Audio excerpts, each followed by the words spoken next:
मैं परमेश्वर का धन्यवाद करती हूँ एक बार फिर से आज के सुंदर वचन के लिए। प्रभु सबको बहुत से आशीष दे। आज का जो मेरा वचन है वो है, परमेश्वर का वचन कहता है कि आपको किस चीज़ का चुनाव करना है। देखिए, हमारा चुनाव बहुत ज़रूरी है। हमारा निर्णय, एक सही निर्णय हमारे जीवन में बहुत ज़्यादा अहमियत रखता है। ऐसा नहीं कि हम कुछ भी चुनाव करें, हम कुछ भी करें और उसका हमें भरपाई नहीं भरनी पड़ती है। क्योंकि प्रभु का वचन कहता है कि हमें बहुत सोच समझकर परमेश्वर के वचनों के अनुसार चलना है। बहुत सोच समझ के हमें अपने हर कदम पर एक सही निर्णय को लेना है। देखिए, प्रभु का वचन कहता है, मूसा जिसे परमेश्वर ने फिरौन के घर में पलवाया, फिरौन के घर में उसका पालन पोषण हुआ। फिरौन नेचुरल सी बात है, राजा था, फिरौन के घर में सारी चीजें थी और राजा का पद जिसे मिल जाए, क्या वो उस राज्य पद को छोड़ना चाहेगा? कतई नहीं। वो कभी भी नहीं चाहेगा कि उसको अपना राजपद छोड़कर कहीं और जाना पड़े। आपको पता है, प्रभु के लोगों के सामने बार बार निर्णय लेने का टाइम आता है। बार बार उनको एक सही निर्णय लेने के लिए प्रोत्साहित किया जाता है। उनके सामने कई बार चैलेंज आते हैं, कई बार परमेश्वर उनको बार बार अलग अलग तरीके से टेस्ट करता है।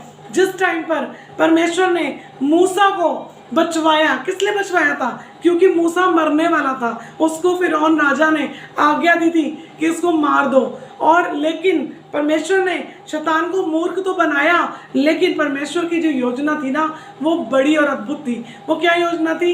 परमेश्वर मूसा के जीवन से बहुत कुछ करना चाहते थे। ऐसे ही नहीं परमेश्वर हमें पापों से निकाल लाते हैं, ऐसे ही नहीं परमेश्वर हमारे जीवनों को बदल देने की सामर्थ को रखते हैं। अगर वो हमारे जीवन में कुछ करते हैं तो उसका भी एक ही कारण होता है कि वो चाहते हैं हम भी उनके लिए कुछ करें। और ये बात मूसा जान गया था। मूसा ने एक अच्छा निर्णय लिया, एक अच्छा डिसीजन मूसा ने लिया। और उसने क्या किया? उसने परमेश्वर के साथ दुख उठाना ज़्यादा अच्छा समझा। अगर आप इसको वचन में पढ़ेंगे तो आप इस बात को और अच्छे से समझ पाएंगे। मैं पढ़ती हूँ वचन, इब्रानियों 11:24 से। विश्वास ही से मूसा ने सयाना होकर, यानी जब वो समझदार हो चुका था, एक सही निर्णय को वो ले सकता था, वो जान चुका था कि सही और गलत क्या है। और वहाँ लिखा है, मूसा ने सयाना होकर फिरौन की बेटी का पुत्र कहलाने से इनकार किया। उसने क्या किया? फिरौन की बेटी को उसने माँ नहीं बोला, उसने कहा मैं तेरा पुत्र कहलाने से इनकार करता हूँ। आपको पता है, सिर्फ पुत्र कहलाने से इनकार नहीं कर रहा था, वो अपना राज्य छोड़ रहा था, वो धन संपत्ति छोड़ रहा था, वो सारा वैभव छोड़ रहा था जो उसको फ्री में मिला था, सिर्फ उसके वहाँ पे पालन पोषण के द्वारा। और परमेश्वर का वचन कहता है कि जिसको ये सारी चीज़ें मिलती है, दुनिया के लोग सोचते हैं कि अगर हमारे पास पैसा बहुत है तो हम स्वर्ग में हैं और हमारे पास पैसा नहीं है तो हम नरक में हैं। जी नहीं, वचन ऐसा नहीं कहता। वचन कहता है कि हमें, जब हम प्रभु यीशु मसीह के साथ चलते हैं तो हर बार हमें कीमत चुकानी पड़ती है। कीमत किस चीज़ की? क्योंकि उसने दुख उठाया। किसने? प्रभु यीशु मसीह ने मेरे लिए दुख उठाया, आपके लिए दुख उठाया। किस लिए? ताकि हमें जीवन मिले। अब हम जब जीवन पाना चाहते हैं तो क्या हमें अच्छी कोशिश नहीं करनी चाहिए? एक सही निर्णय नहीं लेना चाहिए? थोड़ा सा दुख तो हमें भी उठाना पड़ेगा, क्योंकि परमेश्वर का वचन कहता है वो हमें बदलना चाहता है, वो हम में रहना चाहता है। और वहाँ पर मूसा ने कहा कि मैं उस राज्यपद को, मैं उस फिरौन की बेटी को, उसका पुत्र कहलाने से मैं इनकार करता हूँ। और आगे सुनिए, वचन कहता है, इसलिए कि उसे पाप में थोड़े दिन के सुख भोगने से परमेश्वर के लोगों के साथ दुख भोगना अधिक उत्तम लगा। क्या लगा? उसको ज़्यादा सुखी रहना अच्छा नहीं लग रहा था। आप इस बात को समझें, प्रभु यहाँ पर भेद खोल रहा है। इस बात को अपने आत्मा में लें कि वचन कहता है, इसलिए कि उसे पाप में थोड़े दिन के सुख भोगने से, वो उन दिनों में पाप में था। सच में सुख तो था, पैसा तो था, चीज़ें तो थी, लेकिन उसके पास वहाँ पर पाप भी था, क्योंकि फिरौन की बेटी के घर में, फिरौन के घर में सारी चीज़ें गलत मानी जाती थी। वहाँ मूर्ति पूजा होती थी, वहाँ गलत तरीके से परमेश्वर को वहाँ माना नहीं जाता था, वहाँ पर मूर्ति पूजा होती थी। और परमेश्वर कहता है मैं जीवितों का परमेश्वर हूँ। और वहाँ पर उसने लिखा है इसलिए कि उसने पाप के थोड़े दिन के सुख भोगने से परमेश्वर के लोगों के साथ दुख भोगना अधिक उत्तम समझा। उसने निर्णय लिया, ओ मैं दुख उठाऊंगा लेकिन मैं जिंदा रहूंगा, मैं बचाया जाऊंगा। अगर थोड़ा सा दुख मैं अपनी आत्मा के लिए उठाता हूँ, थोड़ा सा दुख मैं अपने परमेश्वर के लिए उठाता हूँ, तो इससे मेरी आत्मा का उद्धार होता है, इससे मेरा नया जीवन होता है, इससे मैं एक नई मुक्ति की तरफ जाता हूँ, एक नई बात की तरफ जाता हूँ। लेकिन आपको पता है लोग सही निर्णय नहीं ले पाते हैं, उन्हें सुख चाहिए, उन्हें अच्छी चीज़ें चाहिए, वो दुख में जाने से डरते हैं। वो डरते हैं कि अगर मैं दुख में जाऊंगा तो मेरे साथ बहुत बुरा होगा, अगर मैं दुख में जाऊंगा तो कौन मेरी सुनेगा, अगर मैं दुख में जाऊंगा तो कौन मेरे पास आएगा। जी नहीं, कोई आए ना आए, दुख में प्रभु यीशु मसीह आते हैं। प्रभु का वचन कहता है तुम्हारा दुख सुख में बदल जाएगा, तुम्हारे आंसू आनंद में बदल जाएंगे। लेकिन अगर आप विश्वास करेंगे तो, अगर उसकी आवाज़ को सुनने के बाद भी आप एक सही निर्णय नहीं लेते हैं, तो इसका मतलब साफ है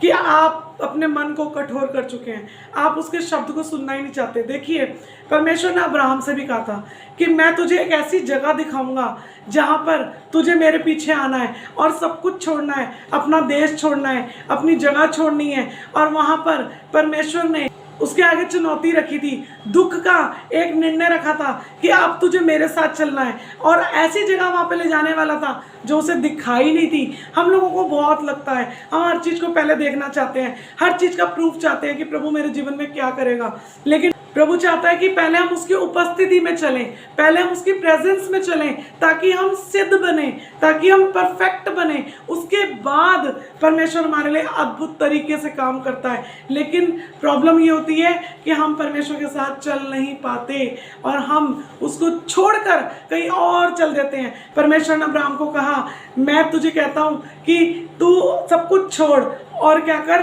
तू निकल जाए। हम पढ़ के बताती हूँ उत्पत्ति 12। हाँ जी, परमेश्वर का वचन कहता है उत्पत्ति 12:1 में यहोवा ने अब्राहम से कहा अपने देश और अपने कुटुंबियों और अपने पिता के घर को छोड़कर उस देश में चला जा जो मैं तुझे दिखाऊंगा। दिखाया नहीं था, बोला था सिर्फ दिखाऊंगा। और ये एक बहुत बड़ा निर्णय था। बहुत मुश्किल होता है उस निर्णय पे चलना जो चीज़ आपको दिखाई ना देती हो, उस चीज़ पे चलना जिस बात के कारण आपको कुछ नज़र भी ना आ रहा हो कि मैं कहाँ को जाऊँगा, मैं किसके पास जाने वाला हूँ, प्रभु मुझे कहाँ ले जाने वाला है। लेकिन आपको पता है उसने निर्णय लिया, उसने निर्णय लिया, वो गया, उसने परमेश्वर की बात को आदर दिया। लेकिन आगे जाके वो थोड़ा निराश हुआ। क्यों निराश हुआ? उसकी पत्नी, परमेश्वर ने जो उन दोनों से प्रॉमिस किया था वो उनसे टूट गया। लेकिन तब भी परमेश्वर ने उन्हें नहीं छोड़ा। एक सही निर्णय लेने पर, देखिए अगर आप परमेश्वर के साथ चलते हैं और एक सही निर्णय लेने का अगर आप प्रॉमिस करते हैं कि नहीं प्रभु मैं तेरे पीछे चलूंगा। परमेश्वर ने कहा यहोशू को कि जैसे मैं मूसा के साथ था ऐसे ही मैं तेरे साथ साथ चलूंगा। पता है क्यों कहा? क्योंकि प्रभु ने कहा अगर तू मेरे वचनों पर चले, मेरी बातों को माने, मैं जैसा कहता हूँ वैसा करे, ना तू दाएं देखे ना तू बाएं देखे, बस तू मेरी आवाज़ को सुने, तब तू प्रभावशाली होगा। ऐसे ही हम प्रभावशाली नहीं हो जाएंगे, ऐसे ही नहीं हमारे जीवन में परमेश्वर काम करेगा। हमें उसको काम करने के लिए अनुमति देनी पड़ेगी। अनुमति बहुत ज़रूरी है। आपको बोलना पड़ेगा प्रभु जी मैं आपकी हूँ, प्रभु मैं आपका हूँ, आप मेरे जीवन में काम करें, आप मेरे अंदर काम करें, मेरे मुंह को, मेरे विचारों को, मेरे मन को आप बदलें। जैसा आप चाहते हैं मैं वैसा बनूं, ताकि जैसा आप चाहते हैं मैं वैसा बनने पाऊं। देखिए वचन क्या कहता है, इब्रानियों पढ़ रही थी मैं, इब्रानियों का 11:25-26 से पढ़ेंगे। उसने मसीह के कारण, किसने? मूसा ने मसीह के कारण नंदित होने को मिस्र के भंडार से बड़ा धन समझा। क्या? उसने निंदित होना यानी उसने अपमानित होना, उसको लोगों ने कितना ज़्यादा सुनाया होगा। आपको क्या लगता है मूसा को सुनाया नहीं गया? इजरायली लोग कितने ताने मारते थे, कितना कुछ मूसा को बोलते थे, कहाँ हमें मरने के लिए ले आया, क्यों हमें मिस्र से निकाल लाया। वो जिसने अपना सुख चैन उनके लिए छोड़ दिया, जिनको छुड़ाने के लिए उसने अपने सुख चैन की चिंता नहीं करी, लेकिन आपको पता है तब भी उसने वो दुख चुना। क्यों? क्योंकि उसने, वचन कहता है कि उसने मसीह के कारण नंदित होने को मिस्र के भंडार से बड़ा धन समझा। मिस्र में कितनी भी चीज़ें क्यों ना हो, उसने वो सारी चीज़ों को रिजेक्ट किया, छोड़ दिया कि नहीं, ये नहीं, मेरे लिए तो मेरा प्रभु ही सब कुछ है। मुझे निंदा सहनी पड़ेगी, कोई बात नहीं, मेरा अपमान होगा, कोई बात नहीं, लेकिन उसका वचन कहता है आगे, क्योंकि उसकी आंखें फल पाने की ओर लगी थी। कौन से फल? आत्मा के फल। आत्मा में परमेश्वर उसके फलों को लाना चाहता था, प्रेम, आनंद, शांति उसको भरना चाहता था। कितना बढ़िया उसका जिक्र आज भी किया जाता है। कितनी बातें मूसा के थ्रू हमें पता लगती हैं, परमेश्वर ने कितनी व्यवस्था की बातें मूसा के द्वारा दी हैं। आपको पता है, ऐसे ही एक राज्य, एक राजा का सिंहासन छोड़कर हमारे लिए एक जना और आया, उसने भी हमारे लिए निर्णय लिया, उसने भी दुख उठाया, और वो थे यीशु मसीह। ऐसे ही प्रभु यीशु मसीह अपना सिंहासन छोड़कर, अपना राज्य पद छोड़कर, अपनी वो सारी सुविधाएं छोड़कर हमारे बीच में आए, दुख उठाया, एक निर्णय लिया आपके और मेरे लिए कि हम, हमारे लिए वो दुख उठाए, और हमारे लिए, हमारे पापों के लिए वो एक प्रायश्चित बन गया। हमारे ही अधर्मों की सज़ा उसके ऊपर लाद दी गई, लेकिन उसने अपना मुंह नहीं खोला, उसने शिकायत नहीं की कि प्रभु आप मेरे साथ ऐसा क्यों कर रहे हैं, पिता आप मेरे साथ ऐसा क्यों कर रहे हैं। उसने कहा नहीं, मेरे मरने से अगर इन्हें जीवन मिलता है तो मैं इस क्रूस को उठाऊंगा, मैं इस दुख को उठाऊंगा। और उसने उस दुख को उठाया, उसने उस निंदा सहने को अपने ऊपर लिया। कितना बड़ा दुख उसने सह लिया। हम लोग कहते हैं, कई बार मैं जब लोगों को सिखाती हूँ तो लोग कहते हैं हम प्रभु यीशु मसीह की तरह नहीं बन सकते, प्रभु यीशु मसीह थे वो, तो फिर मूसा ने क्यों सहा, फिर पौलुस ने क्यों सहा, फिर हम क्यों सह रहे हैं। देखिए, अगर आप दुख नहीं सह पाएंगे तो आप उस आनंद को भी प्राप्त नहीं कर पाएंगे जो प्रभु यीशु मसीह ने हमारे लिए रखा है। और अब तो परमेश्वर का वचन कहता है हम अकेले नहीं हैं, उसका पवित्र आत्मा हमारे साथ रहता है, उसका पवित्र आत्मा हमें जोर मारता है, हमें आनंद उमड़ता है, हमें शांति आती है, हमें नए गीत आते हैं, हमें नए छुटकारे होते हैं। क्यों? क्योंकि प्रभु यीशु मसीह का पवित्र आत्मा हमें बल से भरता है, अपनी शांति से भरता है, अपने गीतों से भरता है। वो मैं अकेला नहीं छोड़ता। इस संसार में कितनी भी निंदाएं क्यों ना हो, कितना भी अपमान क्यों ना हो, कितनी भी बातें क्यों ना हो, लेकिन मैं आपको बता दूं, हमारा फ्यूचर प्रभु यीशु मसीह के हाथों में सेफ है। हमें कभी भी कुछ भी हमारे साथ बुरा नहीं होगा, क्योंकि परमेश्वर प्रभु यीशु मसीह बुराइयों में से भलाई निकालने वाला परमेश्वर है। वो हमारी चिंता करता है। अगर वो हमारी चिंता नहीं करते होते तो वो स्वर्ग छोड़कर हमारे लिए जान देने कभी भी नहीं आते। उन्होंने हमारे लिए अपनी जान ही नहीं दी, उन्होंने अपना पवित्र आत्मा तक, अपना मन, अपनी सारी शक्ति, अपना लहू तक हमारे लिए बहा दिया और हमें पूरी रीति से छुटकारा दिया। मैं परमेश्वर का बहुत धन्यवाद करती हूँ। परमेश्वर इन वचनों के द्वारा आपको एक सही निर्णय लेने के लिए आपके मन में अधिकाई से काम करे। एक सही निर्णय आप प्रभु यीशु मसीह के नाम से लेने पाए और अपनी आत्मा को ना बुझाओ। पवित्र आत्मा की आवाज़ को इग्नोर मत मारो, उसके शब्द को सुनो और बोलो कि प्रभु आप मेरे जीवन में अद्भुत रीति से काम करें। तभी आप देखेंगे कि परमेश्वर कितने अद्भुत तरीके से आपके जीवन में काम करता है। सही निर्णय ले, सही डिसीजन ले, जैसे अब्राहम ने लिया, मूसा ने लिया, और उनका जिक्र हर जगह पर आज भी किया जाता है, उनकी चर्चा की जाती है। अगर आप चाहते हैं कि आपका नाम भी जीवन की पुस्तक में लिखा जाए तो थोड़े से दुख को उठाने से लज्जित ना होए, शर्मिंदा ना होए, क्योंकि प्रभु का वचन कहता है जितनों ने यीशु की ओर दृष्टि की उन्होंने ज्योति पाई। हमारा यीशु मसीह ज्योति है। जिन्होंने यहोवा की ओर दृष्टि की उन्होंने ज्योति पाई और उनका मुंह कभी काला नहीं होने पाया।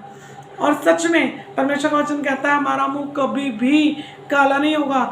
आपका फ्यूचर सेफ है, आप बिल्कुल, आपके बच्चे सुरक्षित हैं, आप सुरक्षित हैं, आपके साथ कभी भी कोई बुरी दुर्घटना नहीं घटेगी। बस आप पॉजिटिव रहें, पॉजिटिव बोलें, उसके वचनों को मनन करें, मुंह से तेज आवाज में बोलें, क्योंकि परमेश्वर चाहता है कि हम शैतान से इसी जुबान से तलवार के साथ युद्ध लड़ें। अगर आप इसको वचनों को नहीं बोलेंगे तो आप हार जाएंगे। और परमेश्वर ने हमें हारने का नहीं, सामर्थ का आत्मा दिया है, जीतने का आत्मा दिया है, जयवंत होने का आत्मा दिया है। क्योंकि प्रभु का वचन कहता है कि इस संसार के ऊपर जिसने जय पाई है वो केवल यीशु मसीह है, और हम उसकी संतान हैं, हम उसके बच्चे हैं, हम प्रभु यीशु मसीह की जैसे चलते हैं, और प्रभु हमारे द्वारा बहुत से काम करना चाहता है।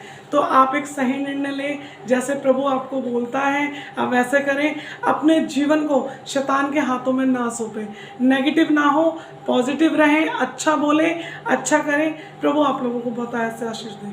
God bless you. जय मसीह।